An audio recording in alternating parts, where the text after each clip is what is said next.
interesting things that we're going to pick up in the readings this week, but we're going to start focusing today just on getting a sense of what could potentially count as a miracle and taking a look at whether or not it can provide support for God's existence, like Richard Swinburne wants to argue. All right, so that's what we're going to be doing. So I have 2 PowerPoints. This week, you'll see one of them is much prettier and newer and still under construction.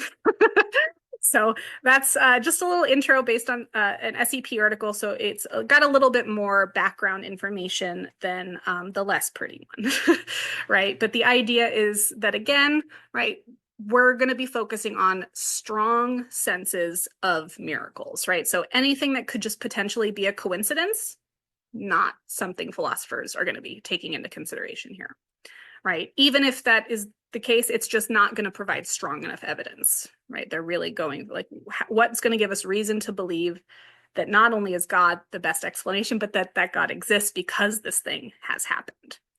Okay, so again, violations of laws of nature, and then again, what does that mean to violate a law of nature? Okay, so Christine Overall, of course, is going to say, well, these things apparently are happening all the time.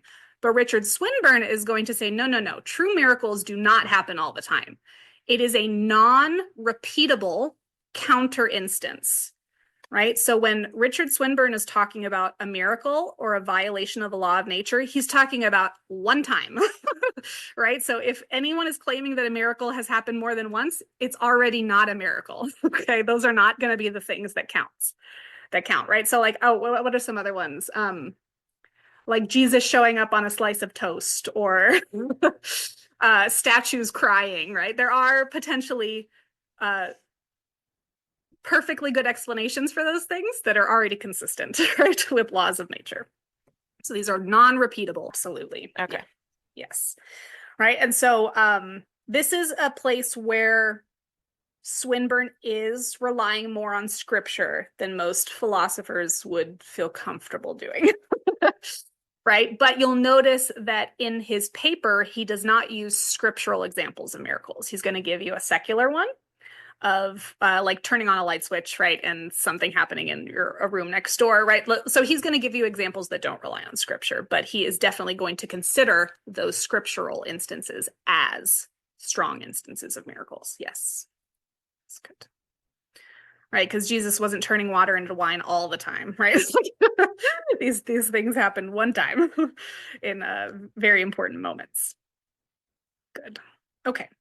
So there are some potential problems, right, with understanding a miracle as a violation of a law of nature, right? Notions of laws of nature are newish, right, in terms of the history of human thought. They are credited by coming from René Descartes, a French philosopher and mathematician. But the idea is that, right, people have been believing in God much longer than we've had any sense of laws of nature, right? So it's a little bit weird to hold something counting towards that definition if we're considering something that is claimed to have happened before that definition even existed, right? So for example, I love the, if any of you, oh God, what was that movie?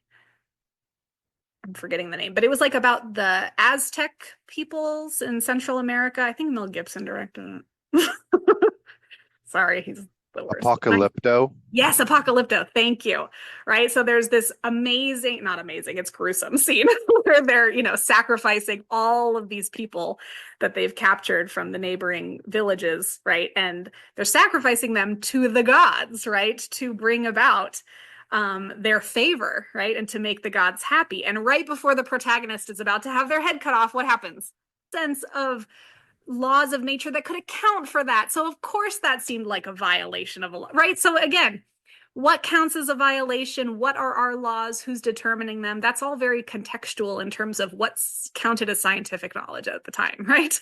So considering how rare, right, solar eclipses are, right, the idea was that this for them was a true violation of the law of nature, right? And Swinburne's also going to give us other criterion that need to be met as well in order for something to count as a miracle.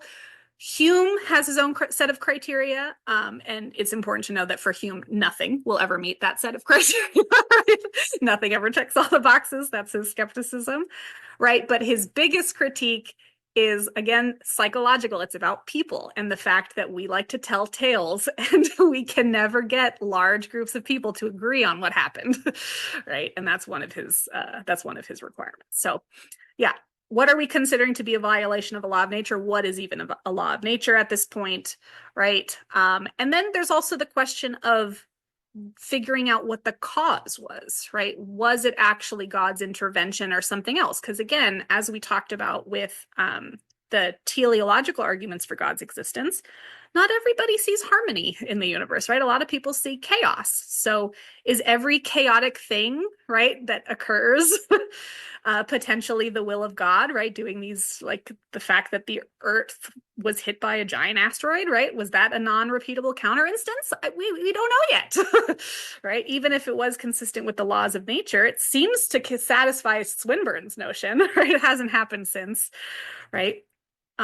Good. So, right, how are we actually going to ascribe supernatural agency, right, or responsibility to these events? How can we know who is actually responsible for it? Good. Okay. So now let's go back